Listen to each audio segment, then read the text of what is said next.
Alright, let's get started on our first video on water quality. Turn on some light here.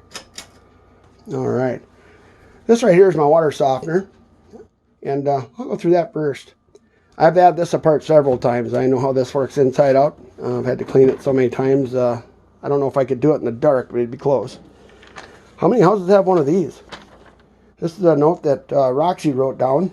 She talked to me and quizzed me and wrote down some notes in her own words so she knew how to get the water back working if I happen to be out of town.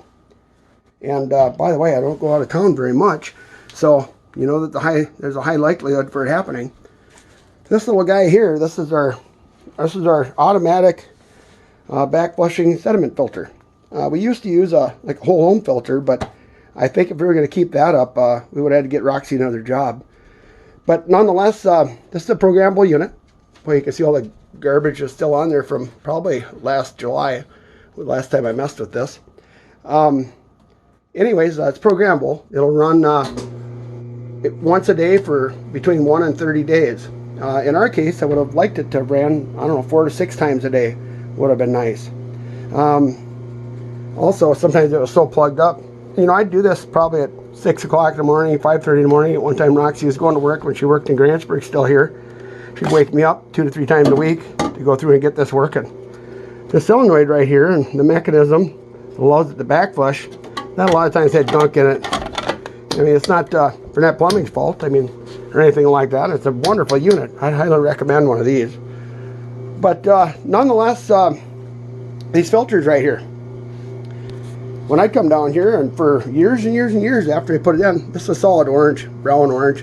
You couldn't see that filter. No way. I couldn't have told you how much sediment was inside there because it was so yucked up on the inside of this plastic.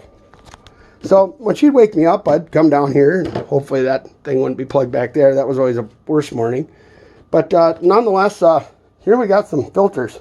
A whole box of them here, a whole pail of them. My job was to keep this kind of cleaned out so that we even had water. Roxy's job was to clean all these. So she'd put them in a tub on the counter, soak them in CLR, rinse them out. If it didn't do the job, she'd soak them again, rinse them out. Sometimes she'd tell me, hey, take them out to the shop and blow them out with the air compressor. So I'd do that. And, you know, so that was our process. Kind of a daily routine type deal. Pretty crazy, huh? All right, so there's my pressure tank. Looks pretty new, doesn't it? I don't know why we go through those so much, but they're always so full of sediment and whatever.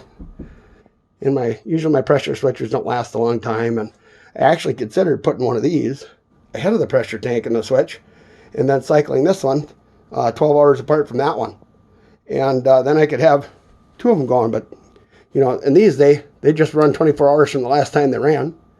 Yeah, like that. So it's kind of back flushing now. So tomorrow at this time it'll do it again. But at any rate, here's my salt bin, and my buddy Steve that I bought these things from. He owned Burnett Plumbing at the time. He told me to put hydrogen peroxide in here to keep that jet clean that's down in there. He was right. I've never had to mess with that, but I do what he asked me to do. See, like, even wrote some notes in here for me. That's Steve's writing. And so I used my rust out. And I used to go through more salt than the hospital, from what I heard.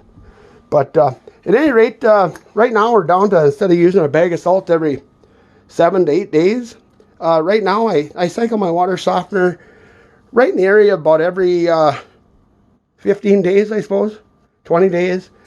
I do it manually. I can kind of tell when it's ready to go. And because there's still enough sediment in here that the mechanism inside the water softener that spins and says how many gallons of water it used, I can't keep it free. So I just do it manually. I walk by here all the time anyway. So anyways, that's a little bit about what we've dealt with day to day when it comes to just having water in our house. And we just now started buying white clothes again. So it's pretty exciting.